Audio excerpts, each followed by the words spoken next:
Hello, welcome back to Happy Apple Core Homestead. Today we're going to talk about something a little bit different. The question that we've been kind of bouncing around in some of my groups is, does Washington State really have a food and supply shortage? You know, we've been kicking around whether or not there's a difference between urban shortages and rural shortages, and whether or not blue or red states have any kind of difference, whether or not other countries are experiencing the same thing. So I've got my handy dandy list here, and I'm gonna grab my bags and let's go shopping. After we do that, we'll come back and we'll have just a quick discussion on some of my thoughts on this issue. Okay, see you in a little bit, bye.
Hi, okay, you saw the photos of the shops. I went to 3 of the 6 stores that I planned on going to today, and you know, time just is what it is.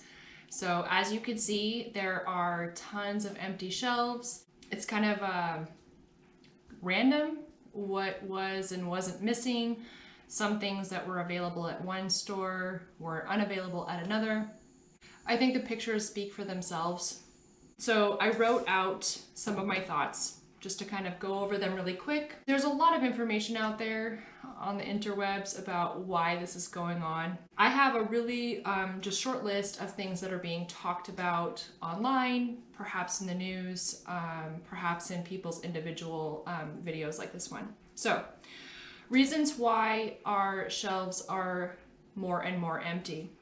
Not completely empty, right, mind you, because I was able to get approximately 75% of the items that were on my list.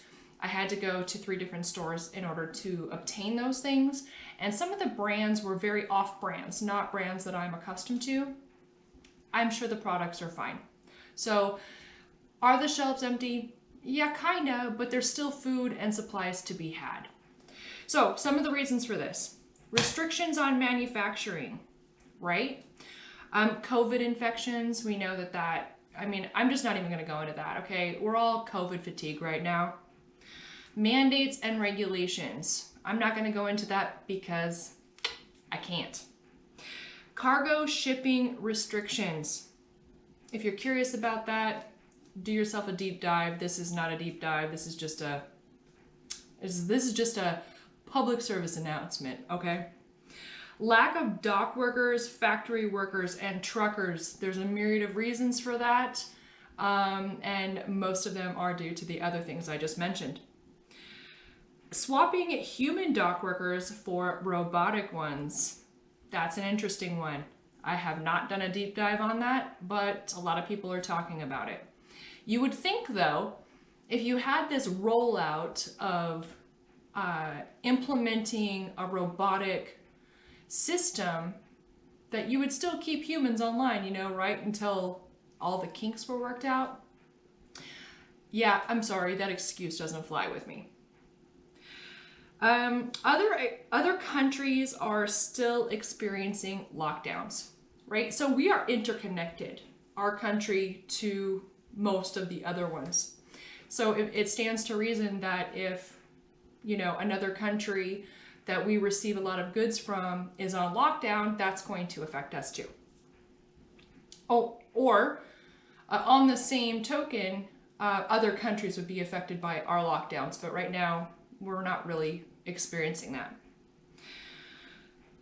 And another thing that causes a lot of arguments, I'm not going to go into it much other than just stating it.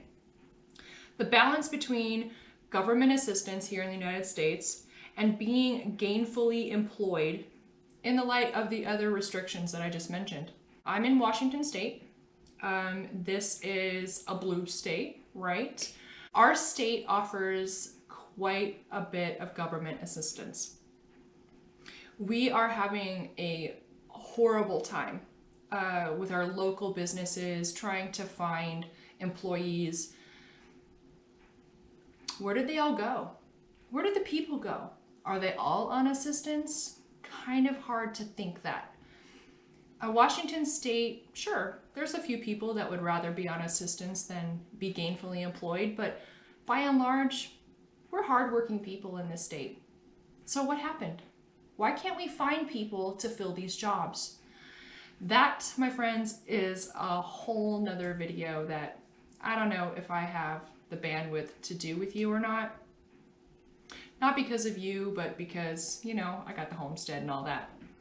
But these are conversations and discussions that I have in my household and with my friends. And if you're really interested in it, I can have them with you as well. All right, so next on my handy dandy list is why? Why is this happening? And the first little thing on my notes that I wanted to talk about is this is not a Washington State issue. It's not even a national issue. This is a worldwide issue. So in the beginning of my video, I mentioned that one of the things that we were kind of bouncing back and forth is this red versus blue? Is this, you know, United States versus another country? Is this a city versus rural where we're finding these shortages, right? So I don't live in the city. This video is coming to you from a rural location. So that's really all I can offer you is my own personal experience.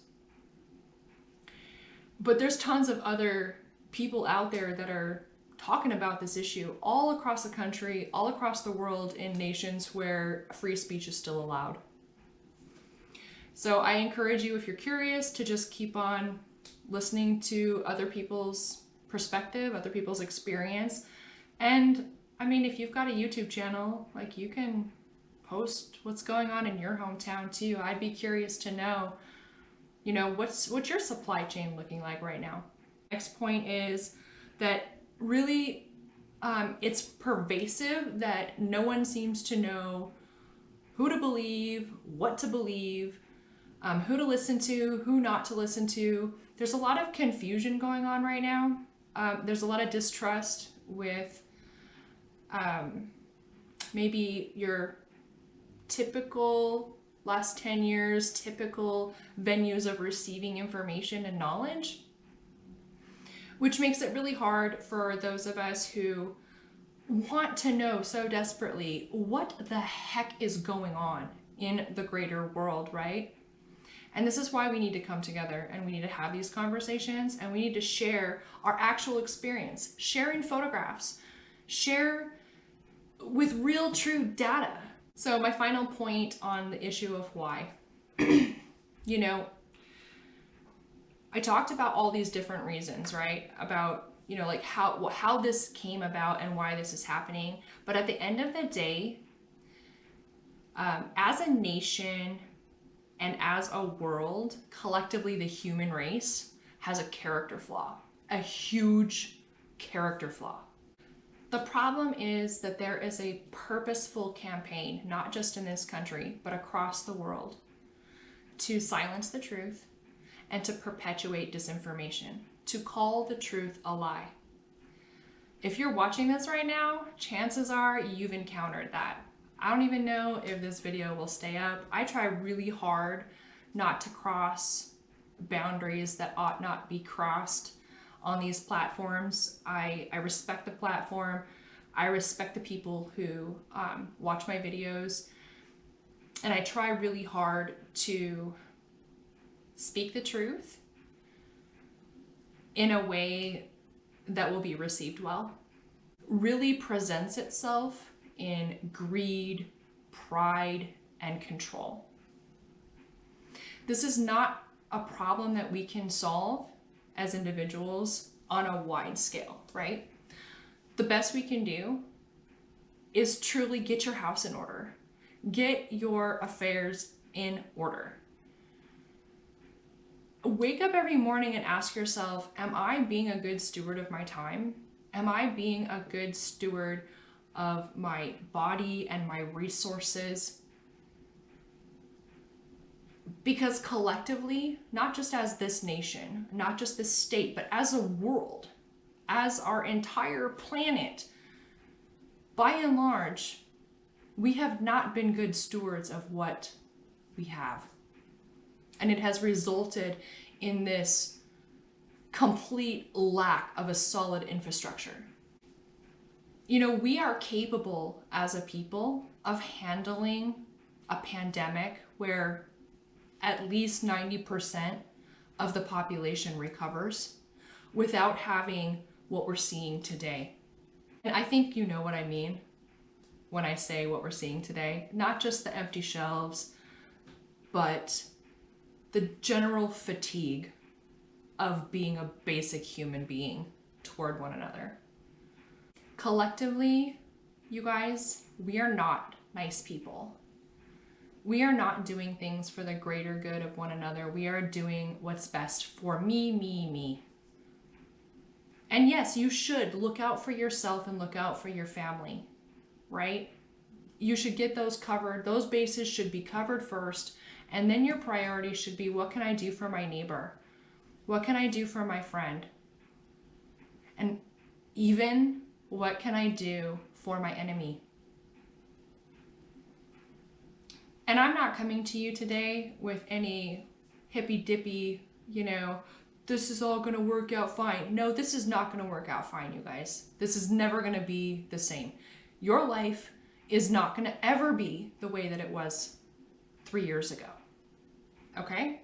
So now that we've got that on the table, you guys might disagree with me. I'm coming to you from a place of Christianity.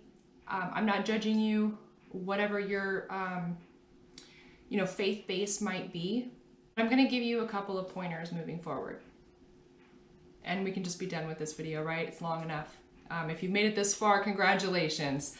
I'm not really good at monologues except in my women's groups, and they'll tell you I never shut up. But I'm talking to you, but I can't see you. All I can see is the red dot on my camera. I know you're out there. I wish I was talking to you face to face. This would be so much easier for me. So I'm just going to leave you with this.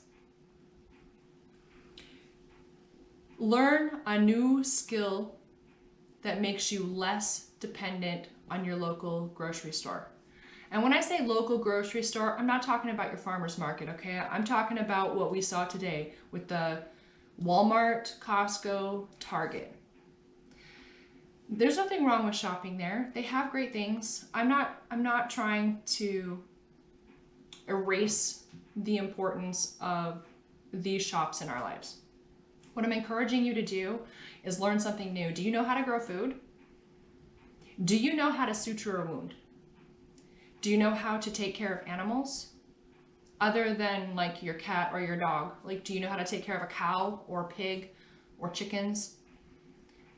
You're watching this right now, which means you have internet access, which means that the entire world is open to you. You can learn literally anything you want. I encourage you to learn a new skill, something that's interesting to you. there's no way you're going to be able to learn everything that's out there. And so that leads me to my next point. Build a community of people who also want to learn more about how to take care of yourself, independent of someone else's rescuing you. I'm really trying to be as delicate as I can with what I'm saying. Well, you guys, it's time for me to wrap this up. I've got to go take care of my little farm animals and hopefully get this posted for y'all to look at. Tell me what you think. Tell me what you're doing to make yourself more self-sufficient. Tell me what your town looks like. And if you can specify whether or not you're city or rural, I think that would be really helpful to the other viewers. Definitely would be helpful in my research to see what's going on out there. And lastly, I am going to leave you with a verse from scripture that is really important to me. And it's 2 Timothy 1:17. For God has not given us a spirit of fear, but of power and of love and of a sound mind. Please don't let yourself be sucked into the vortex of the news, whether it's the truth or it's not. It doesn't really matter. Don't let yourself be sucked into this. Be a good steward of your time. Be a good steward of your resources. This is literally your time to shine. If anybody has any questions, they want to know more about, why am I doing this right now? Why am I talking about these things right now? I'm willing to have that discussion with you. We are going to get back to gardening on this channel really soon, but right now it's January, it's cold, it's snowy, and in fact today was the first day that I've been out of the house in over 10 days. I haven't left my property in over 10 days. So for anybody who's saying in Washington State that the reason why those shelves are empty is because of the snow, no, it's not because of the snow, you guys. So all these reasons that I mentioned earlier, it's for all of those reasons, but not any one of those reasons. This is a really complex issue that is not going to be solved on a nationwide or a worldwide scale. The best you can do, the best you can hope for, is to get your affairs in order. Get them in order now. Learn a new skill. Make a new friend that has a skill you don't have. And don't just make a friend because you want them to serve you in some way. Be loyal to your friends, okay? Because someday you're both gonna really need each other. I'm gonna close now, for sure this time, I'm done. I'm gonna close again with that verse. 2 Timothy 1:17, for God has not given us a spirit of fear, but of power and of love and of a sound mind. I'll see you next time.